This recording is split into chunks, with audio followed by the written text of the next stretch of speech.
Viloyatimizda tomorqalardan samarali foydalanish hamda bahorgi ekinga tayyorgarlik ko'rish maqsadida viloyat hokimi tashabbusi bilan zaribdor 15 kunlik e'lon qilindi. Shu bois Guliston tumani Ishonch mahallasida mahalla yettiligi bilan birgalikda targ'ibot ishlari olib borilmoqda. Demak, biz boshladik.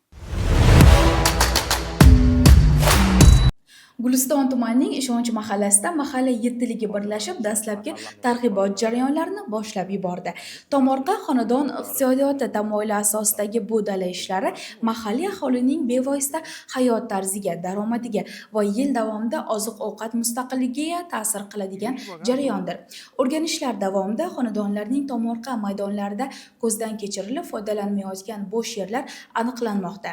Ekin joylashuvi bo'yicha tavsiyalar berilmoqda.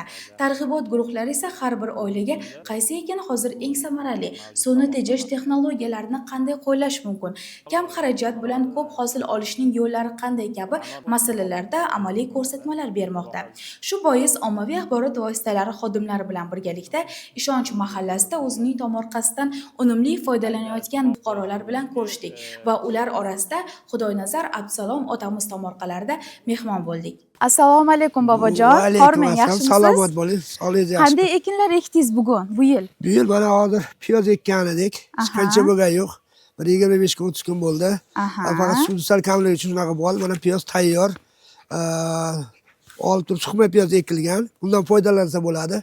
1 kilo piyozda 37 ta 36 dona bo'ladi. Uni boylasa bitta bog' bo'ladi. Bitta bog'da hozirgi paytda ko'tara narxi 3000, 2500, 4000 ham sotsa bo'ladi.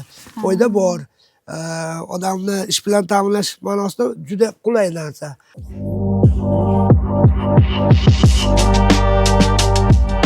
Yana bir e'tiborga loyiq jihati mahallada tomorqa madaniyatini yanada yaxshilash ishlari 3 bosqichda amalga oshirilayotganidir.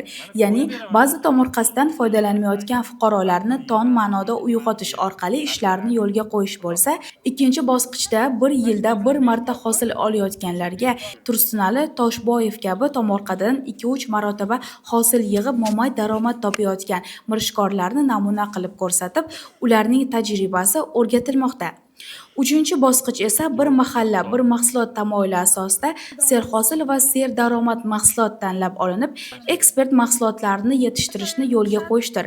Bunday ilmiy yondashgan holda suv va energiya tejamkorligiga moslashtirilgan issiqxonalarni ko'paytirib, aholining yil davomida daromadli bo'lishini ta'minlab qo'yishdir.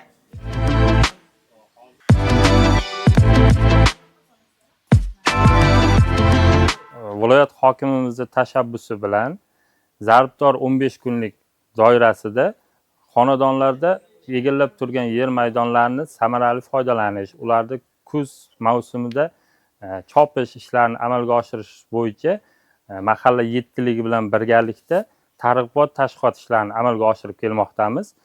Hozirgi kunda mana shu xonadonlarda egallab turilgan yer maydonlaridan unumli foydalanish, ularda serdaromad mahsulotlarda yetishtirish uchun yer maydonlari tayyorgarlik ishlari kuz mavsumida amalga oshirilib kelinmoqda.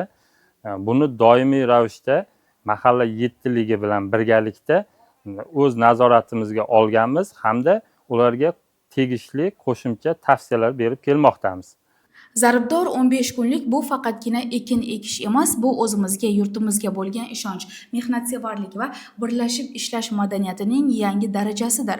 Sirdaryoda boshlanayotgan bu yangilanish kelajakda har bir xonadonning o'z hosili, o'z daromadi va o'z barqaror iqtisodiy modeli bo'lishga xizmat qiladi.